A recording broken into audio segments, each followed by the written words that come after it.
আসসালামু আলাইকুম সুপ্রিয় দর্শক, এই মুহূর্তে আরটিভি অনলাইন পত্রিকা থেকে পাওয়া নিউজ, খুবই গুরুত্বপূর্ণ নিউজ। স্ত্রীকে ওড়না পেঁচিয়ে হত্যা, স্বামী আটক। শুনছিলেন সংবাদ শিরোনাম, এখন শুনবেন বিস্তারিত।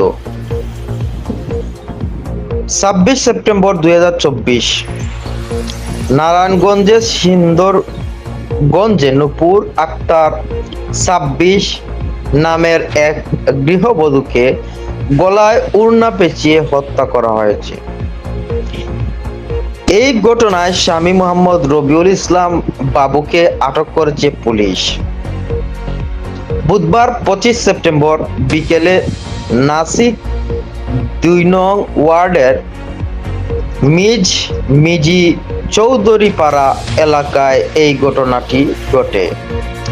নিহত নূপুর আক্তার বরিশাল জেলার শাহজাহান চৌকিদারের মেয়ে। তারা স্বামী স্ত্রী মিজি এলাকায় পাড়া বাসায় বসবাস করতেন। ঘটনাস্থল থেকে মরদেহ উদ্ধার করা সিদ্ধিরগঞ্জ থানা পুলিশের উপপরিদর্শক এসআই মোহাম্মদ ওয়াসিম জানান, স্থানীয়দের মাধ্যমে জানতে পারি ভিকটিম এবং তার স্বামী একই ঘরে অবস্থান করছিলেন। স্বামী তাকে হত্যা করেছেন। স্থানীয়রা নূপুরের স্বামীকে আটক করে 999-এ ফোন দেন।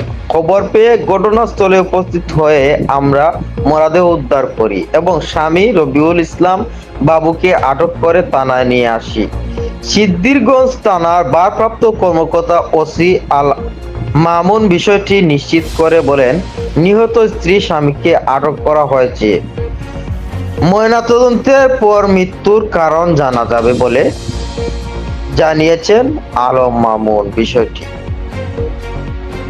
সরাসরি ভিডিওর মাধ্যমে আরটিভি অনলাইন পত্রিকার এই যে নিউজটা সম্প্রচার করা হবে ভিডিওর মাধ্যমে। Sylhet 24 crime reporter.